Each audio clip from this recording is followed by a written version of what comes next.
Good afternoon, gentlemen, or good Hey, morning Scott. for you. Hey, Scott. Hey, Scott. All right. Well, welcome everyone to our webinar talking about market turbulence and its effects on M&A. 2025 has already proven to be a pretty turbulent year for us. We've had economic volatility, we've had global trade concerns, and market swings have put financial advisors under some increasing pressure. And many of the advisors that are on the call today are probably fielding client calls, maybe reevaluating portfolios, and just grappling with the uncertainty that these market shifts bring. FP Transitions is based in Lake Oswego, Oregon. We're just south of Portland, and a very nice scenic drive from the Willamette Valley wine region, which I only know about from very professional trips to the office. Our team at FP Transitions has been especially busy this quarter, and the result is a surge in questions that we're getting about M&A timing, practice valuations, and how to adapt in this phase of uncertainty. So we put this webinar together pretty quickly in just the last week to try to address things in a really timely fashion. So my name is Scott Leek. I'm a senior consultant with FP Transitions. I'm very honored today to be joined by the executive team of FP Transitions. So with us, we have Brad Bueermann, our CEO, James Fisher, JD, who is our head of M&A as well, Eric Fisher, CFA, and our CFO. So gentlemen, thanks for being here.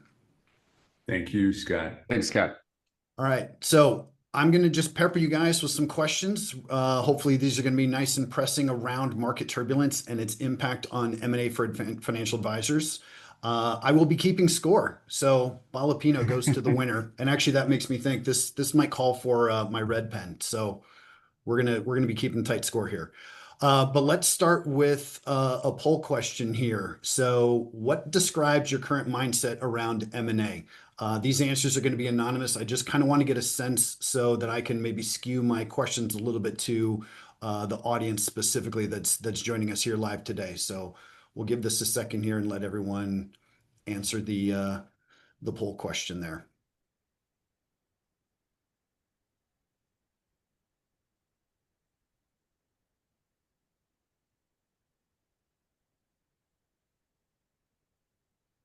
And while we're waiting on that real quick, there is a panel on the panel at the bottom of Zoom. There's a place for Q&A. So if you have questions throughout the presentation, I will try to keep an eye on those. And if there's anything that's really relevant and topical that is a good follow-up to one of our questions, we'll try to address it in the middle.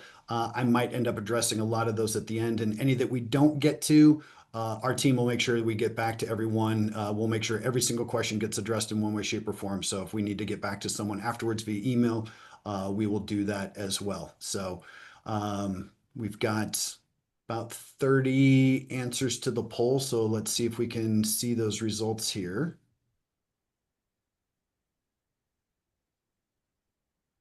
There we go. All right, so a couple people exploring a transaction right now. Most seem to be exploring options within the next 12 months. Only one's waiting on market stability before deciding, which is good. Hopefully, we'll give you some explanation as to why that might not be necessary.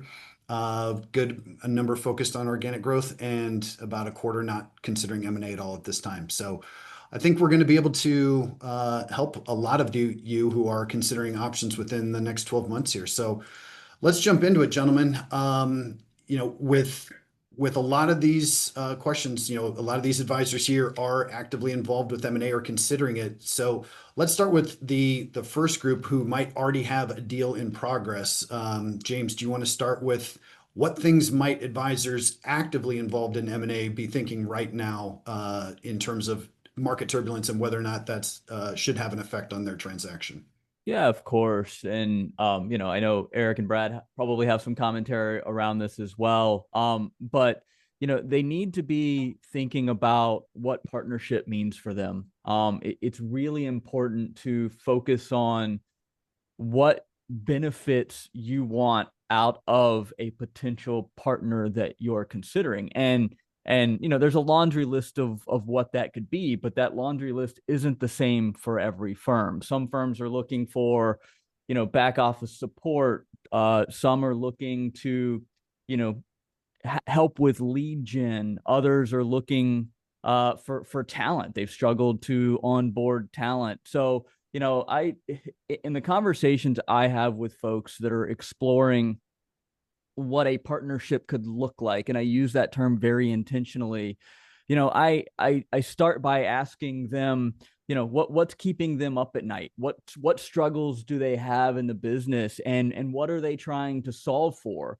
Because that really creates the picture for me as to what partnership specifically means for them, their organization, their team, and their clients. And those are the kind of the focal points of any partnership search from my perspective. Eric, anything you want to add, or Brad? Yeah, and specifically, Scott, you know, with respect to deals that we have in progress, there's obviously been a lot in the trade press and in the broader market industry news about, you know, tariffs and some of the broader macroeconomic impacts. I think it's really important to highlight the fact that deals that are in progress haven't stopped. You know, we still have 50 deals in progress. Not a single one of those transactions, either on the buyer or the sell side, has said, hold on, let's wait. And really, that's a reflection of the time and care that's spent finding that partnership. So building on what James had just described, you know, temporary market turbulence isn't enough to upset what we view as a multi-year, sometimes decade or more long partnership that we're trying to form between these two entities. So it's really important to highlight that the deals are not stopping. No one has backed out on either the buyer or the sell side. We haven't even been asked to pause. In most cases, the only delays that are being caused by this news is the fact that sometimes advisors are spending more time with their clients and they can't be as proactive on the deal making side. But we're talking about delays of, you know, a week. You know, we're not talking about month, quarter, or year-long delays in getting deals done. Okay. So, Brad, for those who were in the kind of the majority of those answering that poll, what advice might we have for someone who's considering a sale of their business in the next 12 months? What things should they be considering? Well, the considerations for selling your business are long-term considerations. They're really something that, as you're looking at the business that you have built and where that's going, that making decisions based on anything that was happening in a time frame of, you know, less than 5 years is looking at it probably in the wrong way. You know, historically, we've had people looking back that paused transactions or didn't engage back in 2008 and through 2009 during the pandemic. I think all of those probably regretted having the momentary scare move them away from doing what would have been best for their business at that particular time. Look, in this particular regard, advisors know the best advice. It's what they're telling their clients, that you're in it for the long run and their businesses will be here in the long run. So the decision to buy, the decision to sell, all of those are made over that kind of a time frame, a long time frame, not what is momentarily happening in the market. You know, I heard one of our colleagues recently remind us that our company is called FP Transitions, not FP Transactions. So with that in mind, I'm going to make a slight pivot here and not, while we don't necessarily think of internal succession planning as M&A, it is still a transition and a transaction of sorts. So is there any consideration that should be had right now as to how current conditions affect anyone thinking about internal sale? Yeah, I'll address that. The short answer is no, absolutely not. And again, building on what Brad just said, internal transition takes those comments and extrapolates them out and extends the time horizon. The purpose of doing an internal sale is to solidify the talent of your team, which is increasingly valuable talent. You know, we know from the industry research and also our internal research that there is a substantial shortage of advisors expected in this industry over the next 10 years. Some say as many as 100,000 employee shortage, right? So we know that there's been a cold war for talent over the last 10 years, and that is what really premeditated the creation of internal succession plan methodologies. What I'm saying by that is that very few advisors look to enter an internal succession plan and know without hesitation that they're going to complete it over a 20-year period of time. The purpose of internal succession plan is to increase the ideas and the energy and the excitement around the practice to support long-term growth.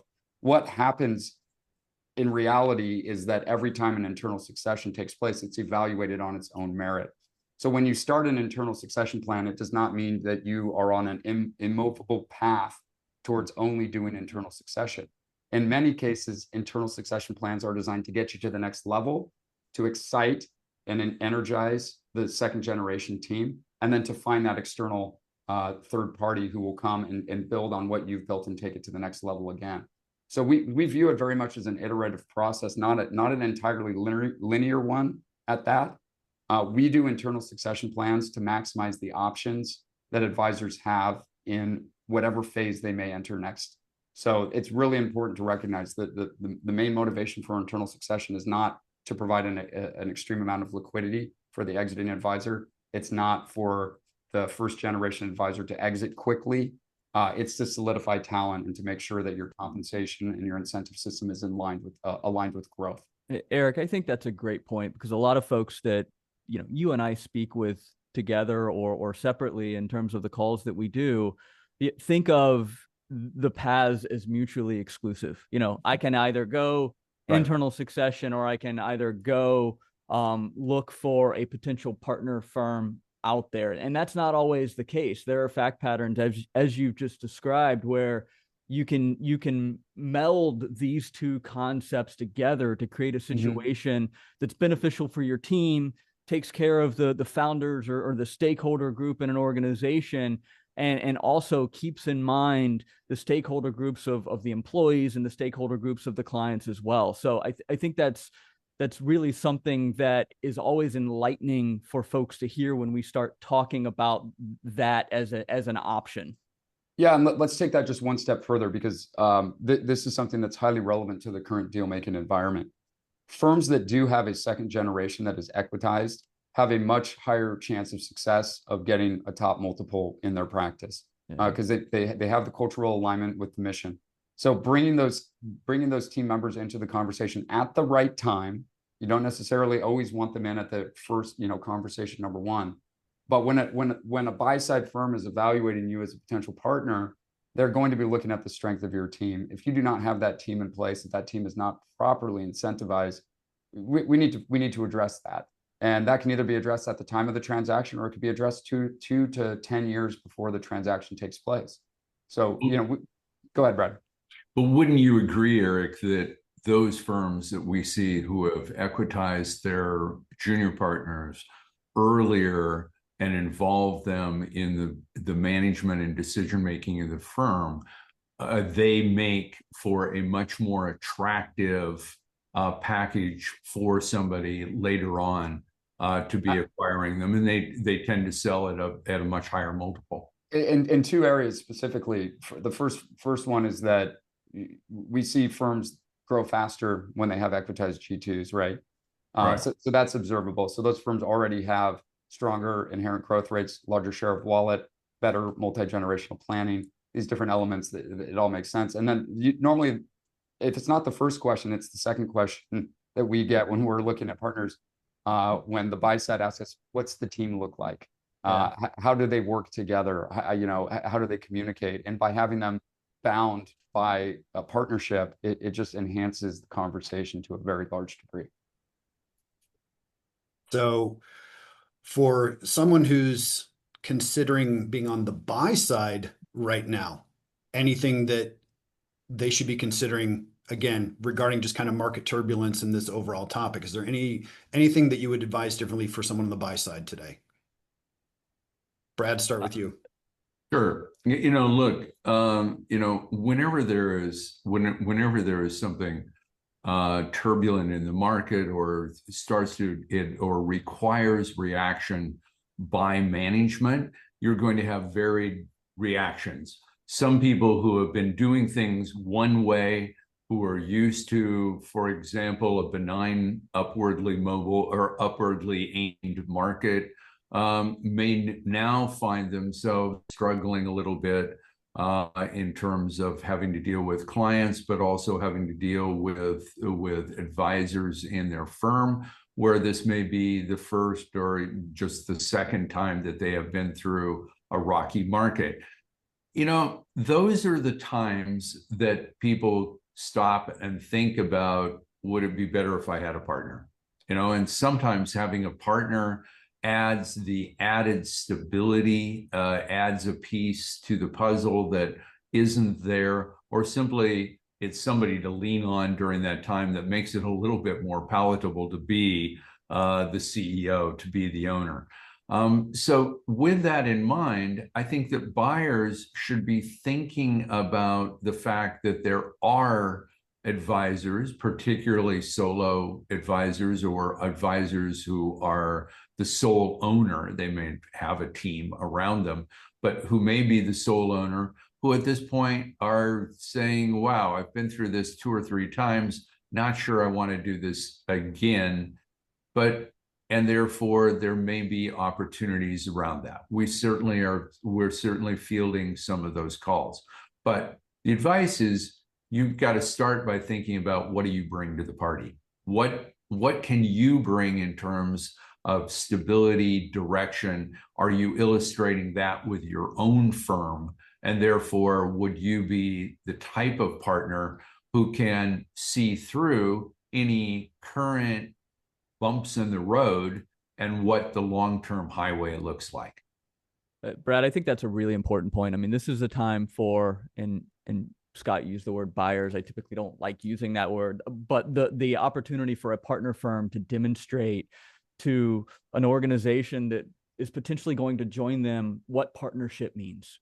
You know, they really get to come in and say, here's what your life is going to look like as an organization, as part of what we've built, and we're excited about it. Let us demonstrate to you, you know, through maybe the turbulence that you're experiencing right now, how we can come to the table and help you. This is an opportunity for these buyers or partner firms to be a calming force or a calming voice to folks, to say, listen, we've been where you are. We know the struggles that you're facing.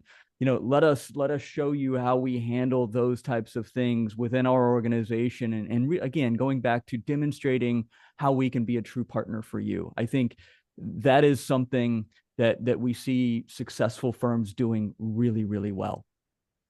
Well, and one of the benefits that I think that a lot of advisors see in finding these types of partnerships, and particularly at a time like this, you get to take a lot of the junk of being an owner off your plate. In particular, if you're in the 4th quarter of your career, it might be a really good time to look at that. And thus you can spend more time with clients who are a little jittery during these types of conditions. So a lot of good reasons for that. So I'm going to summarize basically what I heard here. There's really no difference in what we're seeing in M&A activity right now, despite what's happening in the markets. That basically M&A is still really, really, really ridiculously good looking, just like it was last year. I'm going to give a prediction. It's going to be the busiest year for M&A that we've ever had. Okay. So let's talk a little bit about valuation and price. And I think we got another quick little poll we want to pop up here. So which of the following reflects your understanding of your firm's current value? So just a couple answers there about whether or not you've had a formal valuation done, and if so, how long ago. We do want to talk a little bit about the difference between valuation and price. And so we'll get to that in a second here. But again, kind of want to see the audience's familiarity with formal valuations, and we'll take a look at these answers in just a moment here. I did have one Q&A question that I'm going to ask real quick to the group here. If you're going to plan to retire in 10 years, when should you start the M&A process? And I've got my answer, but Eric, I'll start with you on that one real quick. You know, it used to be, 15 years ago, the answer was started about, 18 months before. But the reality is the face of M&A has dramatically changed in that time period. People are not engaging in M&A thinking about, hey, this is the transaction I'm going to do right before I retire. They're engaging in M&A building on what you just said, Scott, to say, look, my highest and best use is to do X.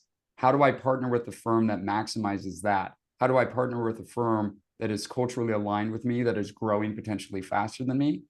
And what we do is we find a deal structure that makes sense for what phase you are at in that life cycle. So 10 years is not too long, because in a lot of cases, the best transactions we've ever done are when someone has a 10-year time horizon. Yeah. And what we do is we take a firm that might be growing at 3 to 5% organically per year. We swap stock with a larger firm that might be growing at 25% per year. That'll be the best investment they ever made. And it's not related to retirement. It's related to maximizing their potential and making sure that the risk of running the practice is not being increased by their own limitations, right? So we're looking for real, true partnerships over long periods of time. 10 years is not too long. If what you want to do is maximize your value at exit, it's not too long of a time period to start. And Eric, I want to be a little more nuanced here. You know, I think the firms that we work with that are, you know, $2 to $5 billion, you know, there's nuance in an organization like that. So the timeline, even if you were to try to shorten it, needs to be longer given the complexities and the nuances of an organization like that versus, you know, an organization that may be looking for a partner that's 250 or even 500 million in assets that they manage. So again, the complexities of your organization will drive some of that timeline as well. And I would also add that is a conversation that our team has with advisors on a daily basis. You know, when is the right time to enter? Yeah. We do not take a one size fits all approach. You may be a candidate at 45 years old to do a merger. We don't, you know, that's the merger side of M&A. It's not acquisition. It's not about selling your practice. There are other firms that are later in career in that fourth quarter that we have to take a slightly different approach with. And it might be a more immediate transaction. It might be more focused on liquidity. So we have to make an actual honest assessment of your fact patterns and your desires and also your limitations to be able to answer that question. FP at our core is a consulting firm. I mean, there have been many clients that I've had conversations with, and the outcome of that conversation was they weren't ready to look for a partner. You know, there was no need, given the fact pattern that was presented, for them to explore that. So it really is a bespoke conversation with every specific firm that we talk to and analyzing the fact pattern. Again, it goes back to, you know, the consultants that we are here. And I think that one of the things to add to, you know, I agree with what Eric and James said. And one of the things to add is, you know, from the owner's position, from the CEO's position, you are always looking to maximize shareholder value. And if you are the sole shareholder, then you're maximizing that value. If you have multiple partners, you're looking to maximize that. So the answer to the question is when are you looking? You're always looking. You are always looking. And you're evaluating, can you, with your current firm, continue to grow, continue to do things, continue to increase value of what you have right now? These didn't used to be big questions. 10 years ago, 15 years ago, this was not a conversation that was going on in most firms. And that was because the firm values had not reached the point that they have now. Now, this is a conversation that has to take place all the time. So when do you start thinking about it? Everybody should be thinking about it all the time. Well, we'll give some points to Dennis for best question so far. That was a good part of the unscripted discussion here. I'm going to move on. Again, we were going to talk about valuation price after that poll. It was interesting to see about a third on people who'd had a valuation done the last year, 1 to 2 years, or never had one done at all.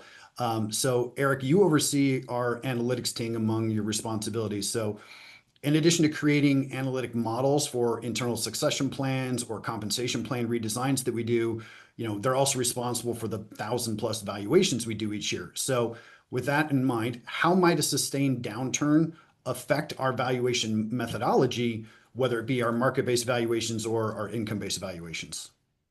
Yeah, it's a great question, and one that we get a lot. The short answer to it, and the kind of the introductory to, maybe it's the intro to my answer, is that market volatility and market returns is a factor in valuation, but it is not the only factor.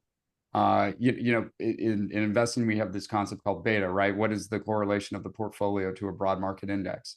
So what I mean by that is that there's this notion that financial advisors have a beta of 1. They don't have a beta of 1. Their beta is probably somewhere between 0.3 and 0.4. So market returns do have an impact on the amount that you bill your clients, but well-structured firms have diversified income streams. What I mean by that is they're not dealing with a captive group of clients. We have other factors that influence your AUM. You can get new clients. Your clients can have wealth events. You can manage your clients' assets more favorably in a market downturn to create more durability in the practice, right? So this idea that there's going to be an immediate, snap reaction, market goes down 8% in a quarter, therefore practice valuations go down 8%. It's farcical. It doesn't happen that way for a couple of reasons. Number one, as we've talked about, the best structured buyers and sellers in the M&A marketplace are looking for long-term relationships. Yeah. And they take the advice that they give to their clients, which is do not behave irrationally when markets are doing that. Have a steady hand, understand that it is a 5 to 20-year relationship that you're building, and you don't make snap judgments based on what's going on in the headline news. So that's my initial reaction, because we get this question when market volatility is high. By the way, we never get this question when markets are up and to the right. Okay. Everyone is happy to take the gains and they're happy to say, yeah, multiples are expanding. But what would happen on a analytical basis if market returns did decline over a longer period of time is we would see an increase in the discount rate related to equity ownership of the practice, which would have a slightly sobering effect on the valuation. Now, what that doesn't explain is it doesn't explain buyer preference. And this is where we think that the biggest differentiation happens. With well-structured firms that have G2 talent, that have internal organic growth engines, they can accommodate a much larger or more sustained market decline. Firms that are managed by a single individual, that they don't have good processes, procedures in place, and don't have good growth, are going to be more affected by that necessarily. So again, like many things, it's not a one-size-fits-all solution. We don't expect a sustained market decline. And what we're talking about here is, a 12 to 18-month slide. We don't expect that to materially impact valuations over the long run. Right. I want to add to that one other factor, which is that historically, these kinds of markets have actually, the turbulence has been good for advisors, not bad. Nobody likes going through it. Nobody likes the extra work. No one likes the pain. But here's the point. This is when individual financial advice delivered by market professionals makes a difference, because people are emotional about their money and they need the guiding hand and the support and the direction that financial advisors can give. Historically, after 2008, we saw one of the highest growth rates of financial advisors during that period of time. We saw that again after the pandemic. Gone were the discussions of that financial advisory would be taken over by robo. It turns out robo doesn't give you much comfort in the same way that having a steady hand, somebody that who is advising you on your portfolio does. So, what might it do? It might increase values, not decrease them. So, James, you oversee our M&A team of consultants and accountants and attorneys. Talk to us about the role of a formal valuation and differentiate it from price and what market value really means. Yeah, great question. Valuation is a planning tool. A quote by Brad here on this call. What it does is it gives you guidance, but what it doesn't do is it doesn't tell you the price that a strategic partner out there in the marketplace, how a strategic partner values your practice. There are assumptions that have to be made when doing a valuation. We do a lot of them here every year, of course, but what you can't assume is that a partner is going to come along that has to have this opportunity. It fits within their growth objectives. You know, they want a presence in your location. You've got a stellar team that fits well culturally with their organization. That is why there is sometimes a disconnect between value and price. And we field this question all the time. And it's a great question to ask, but this is the reason why. And sometimes that differentiator can be 20%. You know, they look at their value and they're questioning whether it's accurate because they're getting strategic partners coming in and offering them something that's significantly more. It's not that the value was wrong, but it can't assume that strategic partner who has to have this opportunity and that you check every box that's on their criteria list exist. I think it's also important to mention that a valuation is generally presented as a point estimate, and as James said, it's a hypothetical buyer. It can't possibly capture all of the nuance that is involved in a really concerted effort to find the best possible fit. It's not the maximum value you can expect to get from the practice. It's an average of several different approaches based off of a typical fact pattern. If firms have a very high degree of nuance, or they're entering the market at a point in their career which is different than the average, the deal structures will be very different between those two transactions, and that's not always well captured by the valuation. This is why we say it is a planning tool. It can be informative if you do valuations on given intervals. You can see, how am I doing relative to the market? Because you have endogenous and exogenous factors that are impacting that valuation. But in terms of describing it as a highly specific price that you can expect all buyers to pay for your practice, it's probably understating what a true partnership would bring in terms of a deal structure. But knowing that value is really important. And again, that comes back to the planning tool. If you're, because it ultimately, you can't manage anything that you don't know the number. You can't manage your portfolio, if you are not benchmarking to something.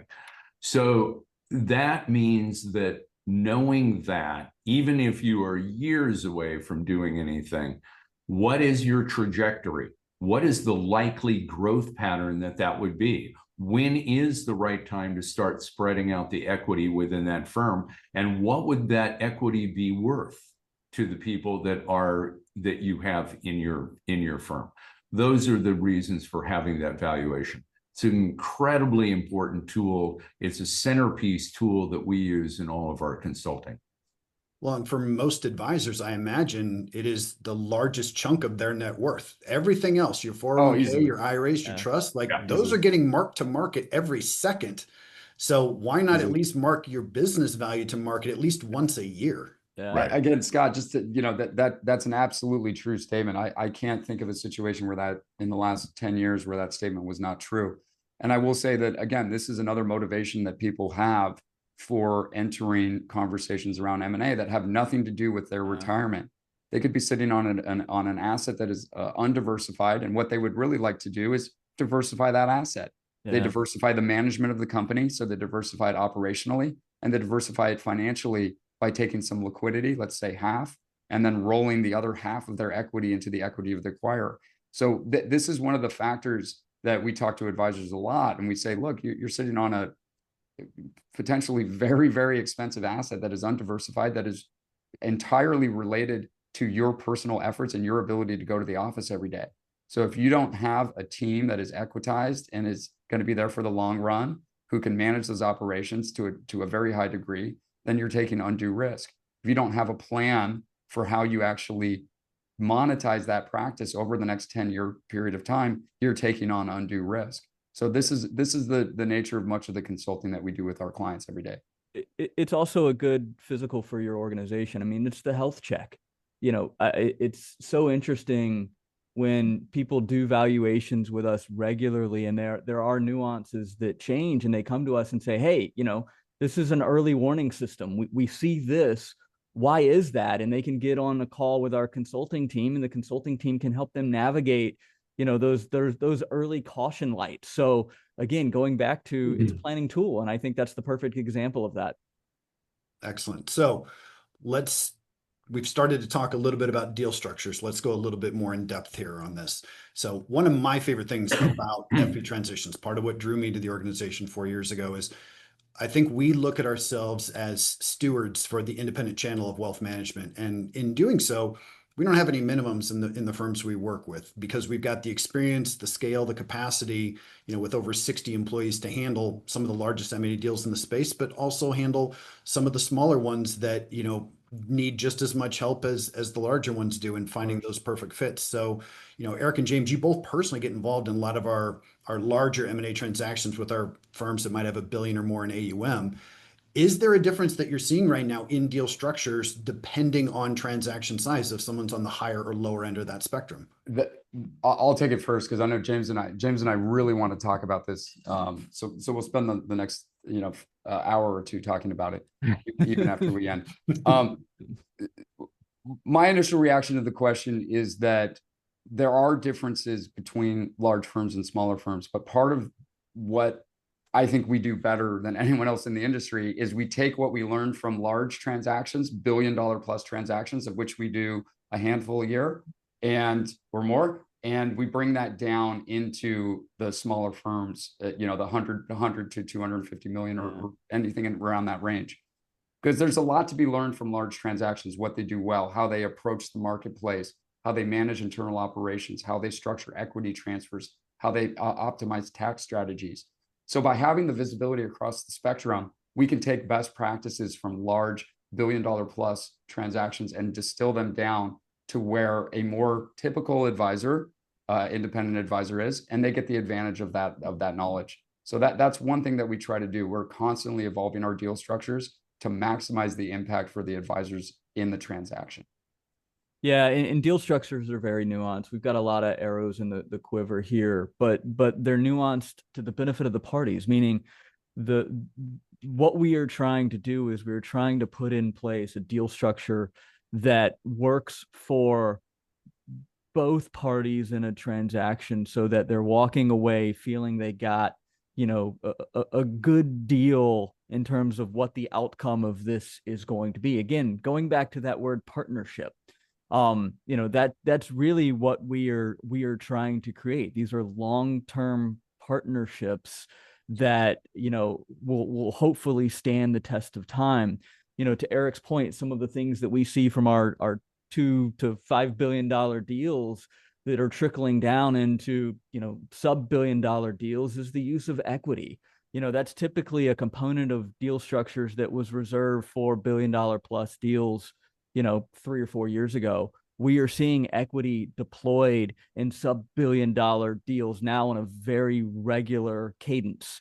And it's not only being deployed at the founder level, it's being deployed as an incentivization for G2s in an organization that may only have 5, 10, 15, 20%, and they can roll that equity or come up with a different structure that allows them to gain that equity participation. The reason that's important is because these G2s or advisors in the organization have strong client relationships, and you need to incentivize them to have that partner mentality. You don't want to turn a partner into an employee. You do that, it's going to be very disruptive. You've got to keep them in that partnership mentality. I mean, it's always said that as soon as someone becomes a partner, they find if they're 5 gears in their transmission, they automatically find a 6th gear, because they're more committed to the growth of the organization. They're more committed to the vision that you've established. So, equity is a tool that's so powerful in terms of its deployment. You've got to be careful in its deployment, because firms are realizing it's a very valuable part of their organization. And frankly, in many organizations, it's more valuable than cash. So deployment has to be strategic, but the deployment of that can be so powerful. I want to, before we move off this topic, is I do want to highlight the increase in complexity when you include equity in a transaction. 100%. We can't gloss over that. And Yep. this is principally the reason why equity was reserved historically for larger transactions, is that the sophistication on the buy side wasn't there for them to actually be able to underwrite the equity of the acquiring firm. And I would say this is what we spend a lot of time doing when we're working with our buy side clients who are looking to merge a substantial portion of their stock, is helping them understand the economic and governance implications of swapping your stock in a very small, very closely held company to in some cases to a very large, but still closely held company, and what that means when there's private equity involved and other stakeholders. So navigating the equity conversation is inherently complex. It's not something you should try to do alone. You want the benefit of hundreds of transactions of experience to help you navigate it, because there are a lot of potential landmines when you're trading your stock for stock in a company who you've never worked there before. So we have to very carefully. Eric, I would point out that this is an area that our approach, which is unique in the industry of being a non-advocate on these kinds of transactions, has been really, really helpful. And because we're working on with both the buyer and the seller, where there's a transaction that the due diligence is going both directions. Yeah.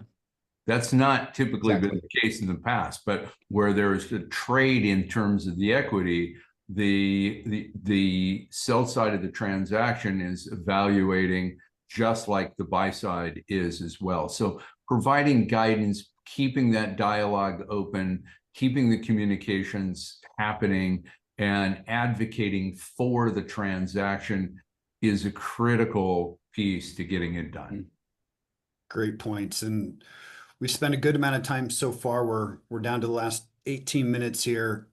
We've talked about kind of where things are in the present and a little bit of history in the past. Let's start looking forward. Let's talk about some of your predictions. I think that may be kind of fun for the audience. I think we got one final poll question, and we got a two-parter. Okay, so in response to the current conditions, how's your M&A strategy changed at all?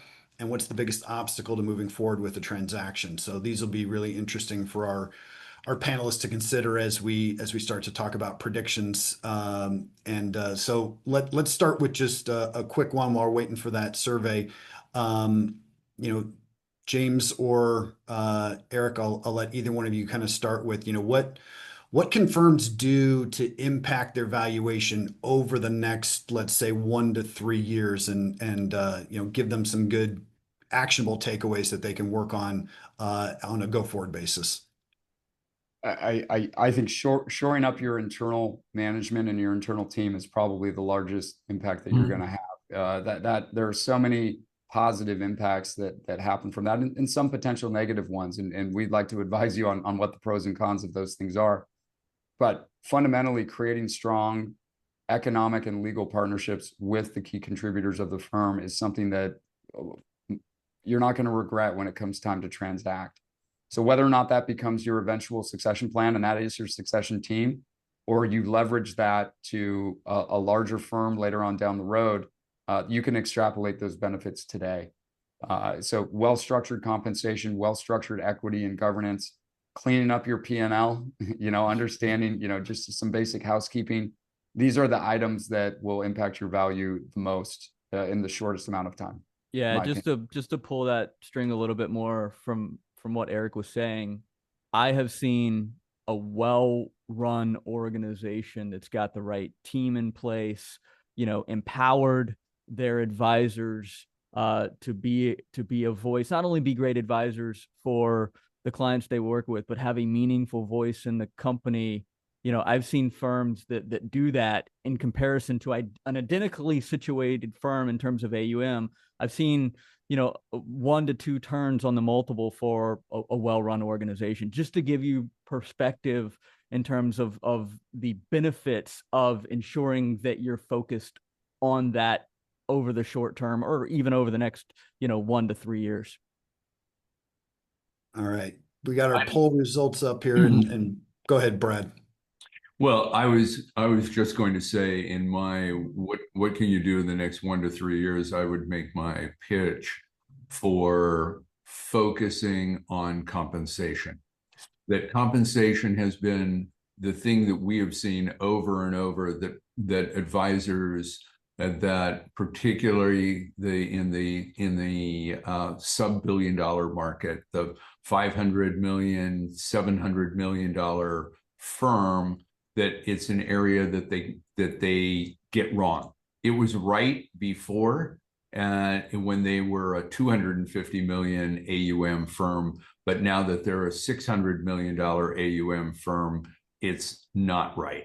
And here's the thing: the dollars that you're dropping to the bottom line in a market which rewards cash flow, EBITDA multiples, means that making a mistake of $100,000 or $200,000 in terms of your total compensation, which might not look like much on the P&L, has a translator effect of $3, $4, $5 million when the value of the company is done. So I would say focus there. And as a special plug, we are to a project that we are working on right now. We're in the process of doing a compensation survey. We've always collected compensation data, but we have a new specific compensation survey that looks really more not only at what team advisors on your team are being paid, but how, and bringing that feedback back to anybody participating in it. We're building that right now. I would really like to invite everybody who is on this call, if you haven't already, to participate in that. Not only will you have the report coming back, but you're going to see some dynamic tools that we are developing that are part of our insights portal that will give you even more insight as to how you can affect compensation in your firm to improve your value. Brad, I think that's an important point that, when I talk to our clients, you made the clear distinction of it's not what you pay them, it's how you pay them. And I think a lot of times people think, well, I can just grab a white paper or some industry data on what dollar amount I should pay them, but that's not the most important component of it. How you pay them is what we're hoping to help advisors answer. Great points, gentlemen. What do you think, in terms of predictions still and looking forward, how would you advise that advisor thinking that they're just going to wait 5 more years rather than finding the perfect partner now and continuing to work? So under what scenarios might that be the right approach, or might that be the wrong approach of the rolling 5-year plan, as they say? Eric, you look like you're Oh, I know the answer. I know the answer. Okay, go. We get this question a lot, Scott. And the reality is that a lot of times the hesitation to even engage in the conversation is because things are going well for that advisor. And, they're growing at double digits, and why would I sell now? My life is perfect, yada, yada, yada. What they don't understand is that firms that we work with that are, well-structured, these are super regional or national firms, are probably growing at 3 to 4x their growth rate. So these are firms that have, you may think you have diversified growth and a good organic growth strategy, but you're not going to compete against a firm that is spending tens of millions of dollars a year on lead generation and technology and has low cost of capital and will acquire 10 firms. Those are firms you want to be affiliated with if you have a growth mindset. So a lot of firms, what they do is they over-index to what they can control, and they think that, hey, things are great. And what they don't understand is that if you really want to maximize the value, sometimes the best option is to, join that firm that is doing things better than you. So understand your personal limitations relative to what is possible. You can't do that unless you're engaging in the conversation and the discourse to understand, hey, what are the top national firms actually doing that is different than me? And what are those investments that they've made? And if that sounds compelling to you, get on the boat. We can get you there.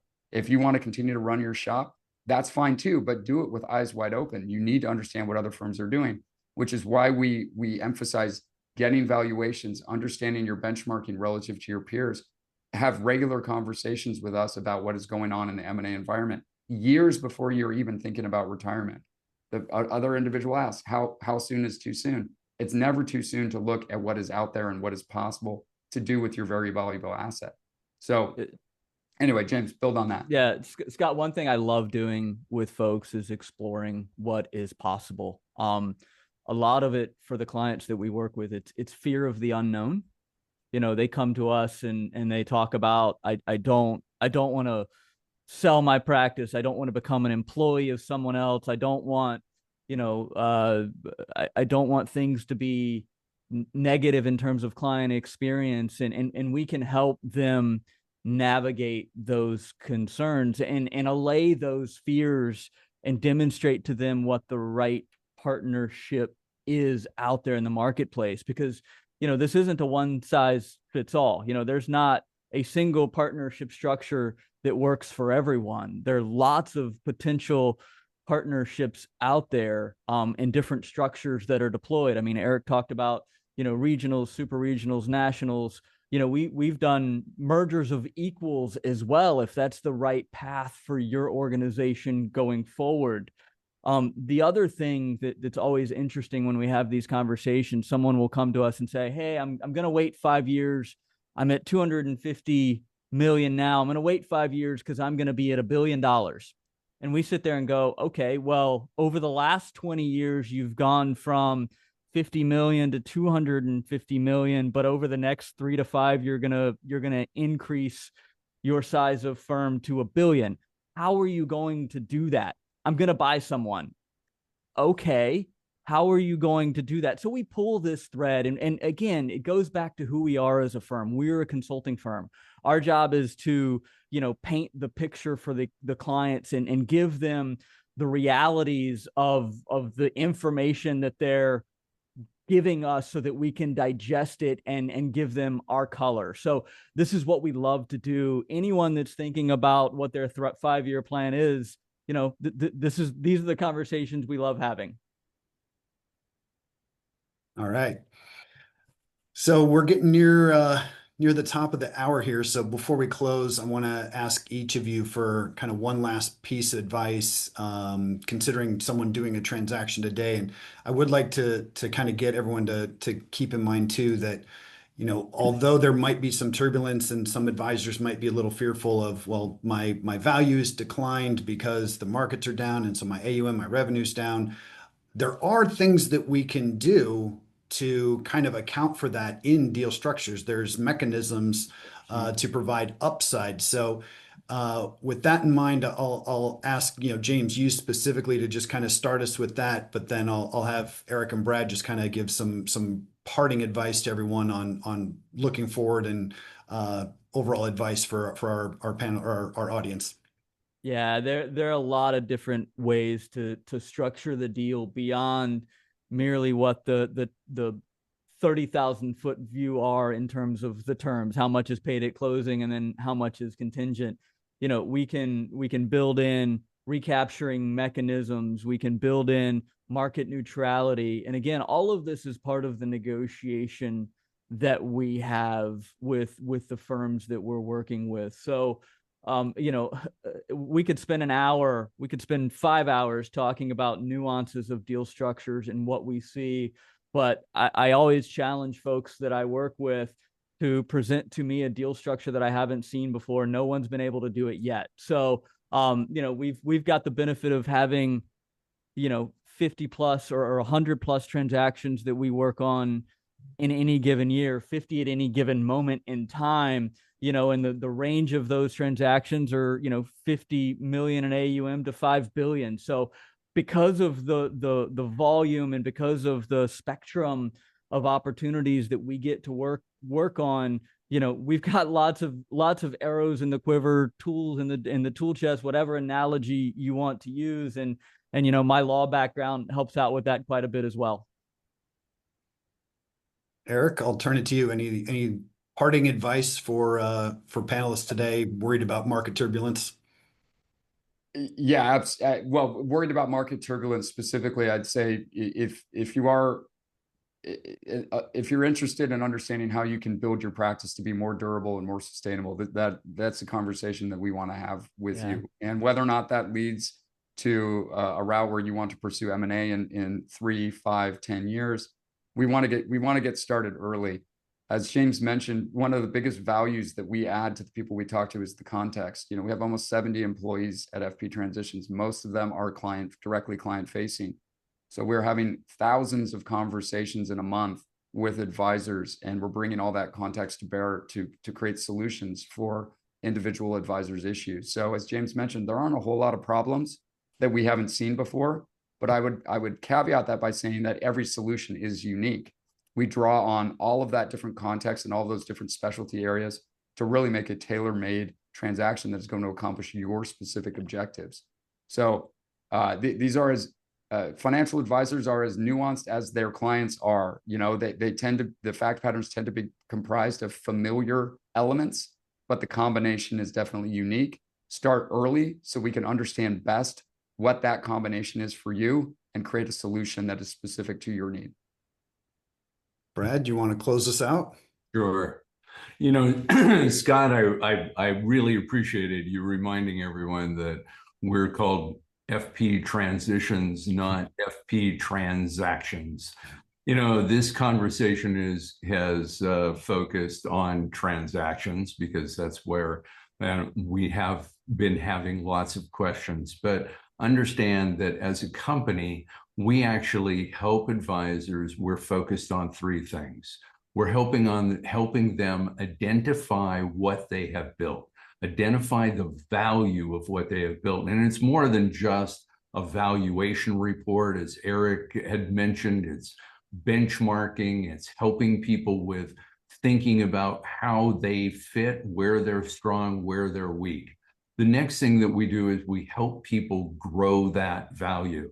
We help them grow value not only by addressing those areas, helping them with their KPIs, but also looking at the structure of the business that they have, changing that structure if need be to give it a stronger base to push it forward, but also addressing things like compensation, which can have huge leverage over their ultimate value. And finally, we help with transition, but transition can be something that starts now and ends 10 years from now. So we meet advisors where they are and help them on that particular journey. So this is a time, especially when there's market turbulence, especially when things have changed, to evaluate those three things. Where am I right now? How am I going to grow? And ultimately, what's my idea to transition in the future? We can help with that conversation. That's awesome. Great way for us to finish. And I've tallied up the points. And so I want to thank our panelists here. So Brad, for best plug of FP, that award goes to you. Eric Leeper wins most words per minute, and James wins most words. So congratulations to our panelists. And the attorney wins most words. Go figure. Yeah. I do want to thank everyone who attended today. We put a lot of resources. So down there next to the Q&A, there's a resource button. A lot of things got added there, including the comp survey that Brad mentioned. We've got an acquisition readiness quiz. I saw one of the questions in the Q&A on, how do I get ready to do an acquisition? So there's great resources there. Everyone else who asked a question that we didn't get to, my team will get back to you directly. A lot of those were really kind of very specific to your firm questions. And so we want to be able to give you the personalized answer to those that we can. So thank you all for joining this discussion. I hope this gave a lot of clarity and confidence for you as you navigate your next steps. Thank you very much. Have a great day.